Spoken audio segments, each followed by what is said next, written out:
Realistic landing spots for the NBA's top 2020 free agents. Subscribe to Sportsmafia for more videos. Danilo Gallinari, Phoenix Suns. Danilo Gallinari is a 6'10 swingman with handles and a fiery three-point shot.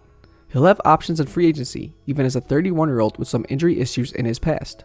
The simplest solution would be sticking with the OKC Thunder, which he's already said he's considering. The most logical external option is joining the Miami Heat, who chased him hard enough to discuss a contract extension at the trade deadline. But the Thunder could be veering into a full-scale rebuild sooner than later. The Heat had a chance to get Gallinari already and chose future flexibility instead.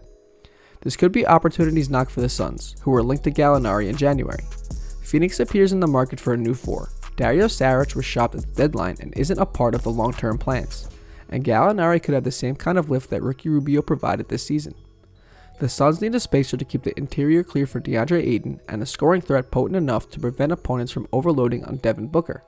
Gallinari is up for both tasks. He has averaged at least 18 points in 4 of the past 5 seasons and owns the 8th highest three-point conversion rate among the 202 players to hit at least 100 triples since 2018-2019. Phoenix might offer Gallinari more money than anyone, and if this team keeps trending up, cashing out in the desert wouldn't necessarily cost them a trip to the playoffs. Montrezl Harrell, Detroit Pistons. Montrezl Harrell has it good with the Los Angeles Clippers. He doesn't have a starting gig, but he's hardly lost in the shuffle and usually plays when it matters most. Still, he might seek a larger gig elsewhere, or the Clippers might not be willing to pay him what he wants as they have more prominent players on the roster. If he's leaving LA, he'd have to take a long look at the Charlotte Hornets. He's a North Carolina native and they're in need of a 5. But why can't the Pistons get in this conversation? Their future is hardly solidified at the center spot, and maybe they aren't looking to break the bank on Christian Wood. Maybe they prefer Harrell, who might be an expanded opportunity away from stardom. His per 36 minutes averages says if he played that much, he'd already provide 24.1 points, 9.2 rebounds, and 1.5 blocks. He would get all the run he wants in the Motor City. The Pistons have 4 guaranteed contracts on next season's books. 2 belong to oft-injured 30-somethings Derrick Rose and Blake Griffin. The others are rookie-scale packs with Luke Kennard and Sekau Doyomba. In other words, the runaway is cleared for Harrell to take flight. He'd have all the shots he cared to handle, and in the short term, he should be a fun pick-and-roll screener for Rose and Griffin. Longer term, the spotlight is Harrell's to lose. He might not win at Detroit like he can in LA, but the Clippers probably can't give him the shots, minutes, or contract that the Pistons can. Fred VanVleet, Miami Heat. Miami might be the only win-now team with real money to spend this offseason, and the point guard spot could be the best place to invest those funds. Goran Dragic is 34 years old and entering unrestricted free agency. Kendrick Nunn is a rookie, but he's only a year younger than VanVleet and nowhere near as impactful as a defender or distributor. If the Heat want a substantial one-year lift, VanVleet could be the preferred choice to provide it. VanVleet would fill in perfectly for them as their point guard of the present and future, NBA.com Scat Rafferty wrote. He's the type of hard-nosed defender Heat president Pat Riley usually goes after in free agency, and he'd complement Jimmy Butler and Bam Adebayo as a shot creator and shooter in the backcourt.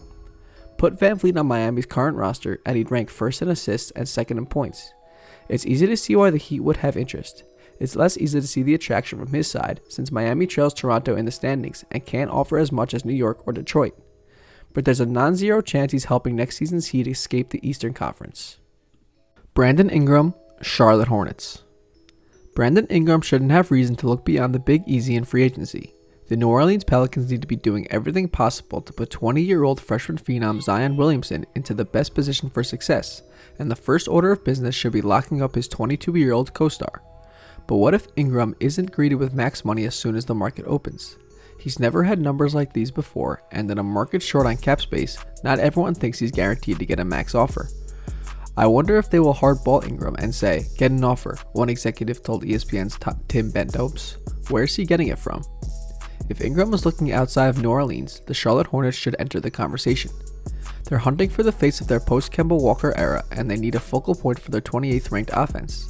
Ingram, a North Carolina native, could scratch both itches.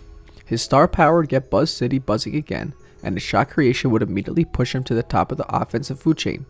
The Hornets have some interesting talent, but none of Ingram's weight class. Charlotte probably needs Ingram more than he needs it, but there are elements of the organization that should hold some appeal. Anthony Davis, New York Knicks. If Davis wanted a change of address, the Big Apple might get his attention. He had eyes on the Empire State when he was orchestrating his trade away from the Pelicans, and the Knicks might have received a big reputation boost after handing front office control over to former agent to the Stars, Leon Rose. On the court, New York's sales pitch barely registers as a whisper. There might be 2 long-term keepers on this roster, and that's only if Mitchell Robinson can learn to defend without fouling, and RJ Barrett finds his offensive niche. Either player could fit with Davis, but the bigger basketball draw is the chance the Knicks snag a second star to pair with the Brow. He and Chris Paul could pick and roll opponents to death. If Rose could somehow land Devin Booker, Davis could have more room to breathe given the gravitational pull of his fellow Kentucky alum. While every crystal ball you'll see finds Davis re-upping with the Lakers, it's possible to plot his path to the Knicks without leaving the realistic realm. That's it for today's Sports Mafia video. Thank you for watching. If you like this video and want to see more Sports Mafia content, click the circle subscribe button so you never miss a single video. Hope you enjoyed.